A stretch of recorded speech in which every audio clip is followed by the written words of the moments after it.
All right, ladies and gentlemen, I have a couple of requests for a video on the study guide. So I'm going to talk through one in each standard, and then I'll post the overall solution key in Echo. All right, let's start with standard 3.3.2. We're factoring to solve. So let's look at my typo where we need to let f of x equal 0 so that we can solve for x. So 0 equals negative 3x squared minus x plus 4. If we're factoring, then we're going to do a times c. So negative 3 times 4 would be 12. Since it's negative, that means we're looking to subtract to equal our linear term of 1. So factors of 12, when I multiply, they make 12, but when I subtract, I get 1. So 1 times 12, 2 times 6, 3 times 4. And if I subtract 3 and 4, then I'll get 1. So I need to make the replacement here with my negative x. That needs to be a 3x and a 4x. Got to watch my signs because I need it to be a negative 1. So that's going to be a positive 3 and a negative 4, because together that would give me my negative 1x for my linear term. So we'll keep that. 0 equals negative 3x squared plus 3x minus 4x plus 4. And then we're just looking for greatest common factor in the first two and greatest common factor in the second two. What's common to both up front would be my negative 3x. What's common to both in the back would be my negative 4. All right, so if I am dividing by negative 3x, let's show that, and what's remaining would be x minus 1. And dividing by negative 4, I have to show that as my common factor, and what's remaining is x minus 1. Notice we have matching parentheses at this point, so 0 equals, my common factor now is the x minus 1 parenthesis set. Remaining will be my negative 3x minus 4. I'm super close to intercept form, but my a of negative 3 is hiding here in this parenthesis set, and so I'm going to have to divide that by the negative 3 so that my a can be up front where it belongs, keeping the x minus 1 intact. My second parenthesis will now be an x plus 4/3, or 1.3 repeating if you prefer. But that way I can see my solutions. My roots are staring at me from my parentheses set because I'm in intercept form, opposite of what you see in parentheses, so x equals 1 and x equals a negative 4/3. I'm just now wondering if that's too small and I should get big and bold and large. Let's look at completing the square. Is that better? For better or worse, here we go. All right, so let's try negative x squared plus 6x minus 12. And if we are completing the square, our first step is to divide by a. My a is a negative 1, so I'll divide by a, divide by a. That way, I can pull out my negative 1, or negative if you don't want to write the 1, that's fine. And that would leave me x squared minus 6x, big giant double space, and set your negative 12 aside. Equal to 0. And now we can focus on our completing the square inside our parentheses squares where we're building just one square. We don't have to worry about these opposite signs from our a. All right, so we have an x squared and 6 x's, so that means I'll have to split that 3 and 3, which tells me I would have to add a positive 9 to finish building that square. So I'll add 9 here. But remember, we are not just building one positive square, we're actually building a negative. So negative 1 times 9 tells me total I have subtracted 9. And so in order to keep that balanced, I'm going to have to add 9 as well. Remember, completing the square, you can only bring in 0 pairs of itty-bitty squares. Okay, so now we've done all the work to get into general form. We have negative 1, the dimensions of our square, and then we'll balance to find our k. Okay, so the dimensions of my square are x minus 3 for both the length and the width. And so that's why it's x minus 3 squared. And then let's total up our k. A positive 9 and a negative 12 would bring us to a negative 3. And that equals 0. Now we're ready to solve for x. Notice when we started, we had x squared and x, two terms with variables that we could not combine. And now converting to general form, I only have one variable. And so that will allow me to isolate. We're doing our order of operations in reverse. So first looking to see, do we have any addition and subtraction? Yes, we do. So let's add 3, and that will bring me to negative 1, x minus 3 squared equals 3. Divide by a negative. So we can get that parenthesis set isolated. Oh, I'm quickly running out of room, aren't I? X minus 3 squared equals a negative 3. And we undo a square with a square root. Anytime we're solving and we take the square root, big giant siren sound, and that's our red flag. We have to remember plus or minus. So x minus 3 is equal to plus or minus the square root of negative 3. And then we will add 3. Oh, that's a 3. Add 3. So that x is equal to 3 plus or minus the square root of negative 3. Now, we do notice an issue here with square root of a negative. That is no real number, but we can simplify that using our definition of I. I is the square root of negative 1, and so we'll extract that negative that's under our radical as I and leave everything else intact. So no real solution, but two imaginary solutions, 3 plus I squared root of 3 and 3 minus I squared root of 3. Okay, let's try quadratic formula. First thing you want to do is make sure that you let y equal 0 so you can solve for x.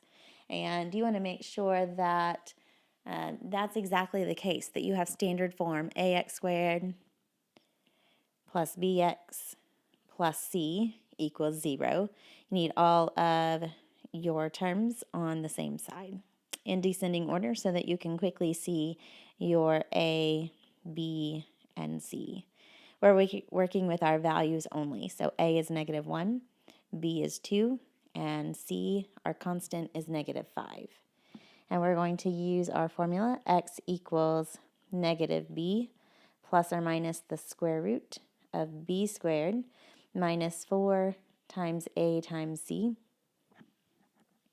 all over 2a. All right, so my b is 2.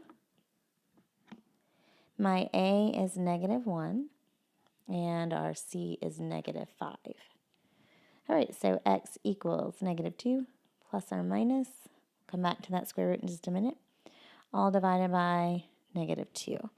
Now, be cautious. In your radical, first things first, you've got to work on simplifying your exponents. So 2 squared, 2 times 2 is 4. Next step, you're going to do your multiplying. So 4 times a negative 1 times a negative 5.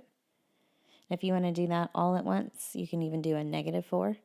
So negative 4 times a negative 1 is a positive 4. And a positive 4 times a negative 5 is a negative 20. So your last step would be to come through and subtract. So x equals negative 2 plus or minus the square root of negative 16 divided by negative 2. Square root of negative 16, I see square root of a negative, and so that means I. And I know the square root of 16 is 4, so that's going to be negative 2 plus or minus 4i, all divided by negative 2. Now we look at these numbers to see if we have something that's common between all three. Negative 2, 4, and negative 2 are all divisible by 2. So negative 2 divided by 2 is negative 1. 4 divided by 2 is 2. A negative 2 divided by 2 is a negative 1. Now that's a little awkward to be dividing by a negative 1, so you could divide by negatives as we're going and have 1 minus or plus, technically, 2i as your final solution. Okay, systems. Looking at our systems, we're going to solve graphically and then we'll solve algebraically. So when I start with y equals x squared plus 4x minus 1, I see that I have a quadratic function in standard form. If I want to graph that, standard form is less than helpful. So I'm going to go ahead and complete the square, especially since I'm only building one square. So I'm looking at my 4 rectangles, which means I'll split those 2 and 2. And so how many itty-bitty squares will I need to finish building that square? I need 4. So add 4. To balance that, I would have to subtract 4. So I'm looking at the dimensions of my square as x plus 2 squared, and combining for my k would be a negative 5. Right, so that gives me a vertex at negative 2, opposite of what you see in parentheses, and negative 5, opening up with a normal width. So from my vertex to the right 1, up 1.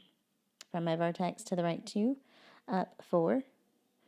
And from my vertex to the right 3, up 9. We don't get to do that one very often. It's usually off of our chart.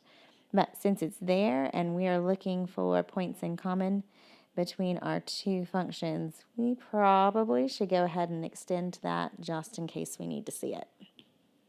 Okay, second equation, y equals 3x plus 1. That's a y equals mx plus b. So I know my y-intercept is at positive 1. And from there, I will count my slope ratio up 3 and over 1. Or down 3 to the left 1, down 3 to the left 1. See how it's important to extend that so we can see both points of intersection. We're looking for our solutions, and so that would be where we intersect, even though my curves are a little funny there. Let's see, that would be when x is equal to 1. We have a solution at 1, 4. And then I also have both graphs intersecting here when x equals negative 2. And so that would be the solution point negative 2, negative 5. Nice. All right, and so if we want to solve this algebraically, y equals this and y equals that. So this equals that. X squared plus 4x minus 1 would have to equal 3x plus 1. Now we know it's quadratic because we see this square, and so that tells me we need to set this equal to 0. So let's subtract our 3x from both sides and subtract our 1 from both sides, and that will give me x squared plus x minus 2 equals 0. Once it's in standard form, then we can look at our quadratic equation and decide exactly how we want to solve that. I have two terms, both a quadratic and a linear term, that involve x, and so for that reason, I cannot use square roots. Let's see, factoring. 1 times 2 is 2. Are there factors of 2 that subtract to give me 1? Yes. 2 minus 1 is 2. So I can, 2 minus 1 is not 2. Oh, gracious. 2 minus 1 is 1, which is exactly what we need here. So I'm going to go ahead and make that replacement. Y'all watch me, make sure I don't mess up here. So I'm going to replace that with two numbers that multiply to give me 2. But when I subtract them, I get my 1. And I want that to be a positive 1, so plus 2x minus 1x it is. Keeping my x squared, plus 2x minus 1x, keeping my minus 2, equals 1. And then we're looking to factor. So what's common to both? X. What's common to both? Negative 1. So if I use a greatest common factor of x, that leaves me x plus 2. If I use a greatest common factor of -1, that also leaves me x plus 2. So with a greatest common factor of x plus 2, my remaining parentheses set would include x minus 1. Opposite of what we see in parentheses, so x equals -2 and x equals 1. Same solutions we had graphically as well. Okay, questions there? Come see me. I don't think that's quite as bad as it might have looked at first. Big key is making sure you set your equation equal to 0 before you choose a method to solve. Okay, on the back you have 2 review standards. One requires you to write a system of linear equations and then convert that to a matrix equation. So let's look at this geometry example. The perimeter of a rectangular floor is 90 feet. So if I have a rectangular floor, I know the perimeter, which is the distance all the way around, is 90. And we know the length is twice the width. And we're writing a matrix equation to model the dimensions. So I have a length that I'm going to call L and a width that I'll call W. It's fine if you call it X and Y, you just need to define your variables in some manner. And so I know my perimeter, which is all the way around, so I've got all 4 sides. 2 lengths and 2 widths have to total or add up to 90. And then my second sentence tells me if the length, that would be L, is my verb, so that's equals twice 2 times the width, W. So length is equal to 2W. These are great equations that model the scenario exactly as it's handed to us. But in order to write our matrix equation, we need both of our equations to be in standard form. This one is done. X and Y, your 2 variables, length and width, are on the same side. Here, not so much. So let's subtract our 2W from each side, and that way we'll have L minus 2W equals 0. Now we're in standard form and ready to create our matrix equation. Remember, you're going to have a coefficient matrix, and it will be 2 by 2 since you have 2 equations and 2 variables. Then you'll have your variable matrix set equal to your constant matrix. Both of those will be a column matrix with dimensions 2 rows, 1 column. Okay, so pick out your coefficients, 2 and 2, my variables, length and width, and that should total 90. First row makes my first equation. Then move on to your second row. I have 1 for my L, my coefficient is -2 for my W. Still have my length and width in that order, and then it's equal to 0. Okay, and average rate of change. Remember, average rate of change is talking about the slope of a curve. And you have to be given a specific interval on which you are focused on. So we are looking from time 4 seconds to time 6 seconds to see exactly what's happening with this bottle rocket in that 2-second time frame. The rate of change in those 2 seconds is different than in other portions of our graph. Because we have a curve, that rate of change varies. So we have to zoom in on one particular location. At 4 seconds, the bottle rocket is at a height of 32 feet, while at 6 seconds, the bottle rocket is at a height of 24 feet. So you are looking at your graph to pick out those specific pieces of information. That gives you 2 points on the curve, and we're trying to estimate the slope. The best we can do is to form that secant line between our 2 specified endpoints. It gets real close to the steepness of that curve. We can be exact with some calculus. So stay tuned once you head into AP Calculus.